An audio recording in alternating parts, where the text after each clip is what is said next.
পাহাড়ের গায়ে কফি গাছ, গাছের গায়ে থোকায় থোকায় ঝুলছে কফি ফল। উপজেলা কৃষি অফিসের সহযোগিতায় প্রায় ৯ হেক্টর পাহাড়ি জমিতে কফি চাষ করেছেন কৃষকরা।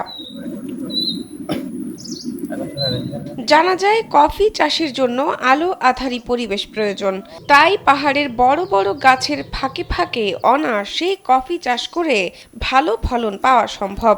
তাই তারা রোবাস্তা জাতের ৮০০ কফির চারা রোপণ করেছিলেন। চট্টগ্রামের সীতাকুণ্ড উপজেলার ৮টি ইউনিয়নের ৯ হেক্টর পাহাড়ি জমিতে তারা এই কফি বাগান করেছেন। আলহামদুলিল্লাহ, ফলন অনেক ভালো হয়েছে। ইনশাল্লাহ এখান থেকে আমাদের দেখায় অন্যজনেরা উৎসাহিত হয়ে ক্রয় করবে।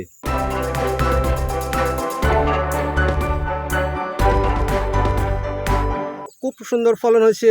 এর দেখায় এখানে এলাকাবাসী উদ্যোগ নিয়েছে, সামনের বছর এরাই করবে, এটাই প্রত্যাশা। বর্তমান উপজেলা কৃষি কর্মকর্তা হাবিব উল্লাহ যোগদানের পর থেকে উপজেলার কৃষি ক্ষেত্রে বিভিন্ন চমক আসতে থাকে। এবারে প্রথমবারের মতো আমরা কফি গাছে ফল পেয়েছি এবং এই ধরন্ত ফল দেখে আমাদের কৃষক ভাইরা অত্যন্ত আনন্দিত এবং উদ্বুদ্ধ হচ্ছে।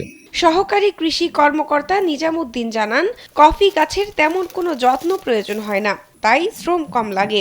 বছরে মাত্র ২ বার সার দিতে হয়। সাইড ব্রাঞ্চগুলো কর্তন করা প্রয়োজন হয়, প্রুনিং করার জন্য প্রয়োজন হয়। এই প্রুনিং করার পরে আমরা এই ডিসেম্বর মাসে এই ফুল দেখতে পাই। তাদের সফলতা দেখে অন্যান্য কৃষকরাও কফি চাষে উদ্বুদ্ধ হচ্ছেন বলে জানান চাষিরা। শাহনাজ পারভিন, কালবেলা।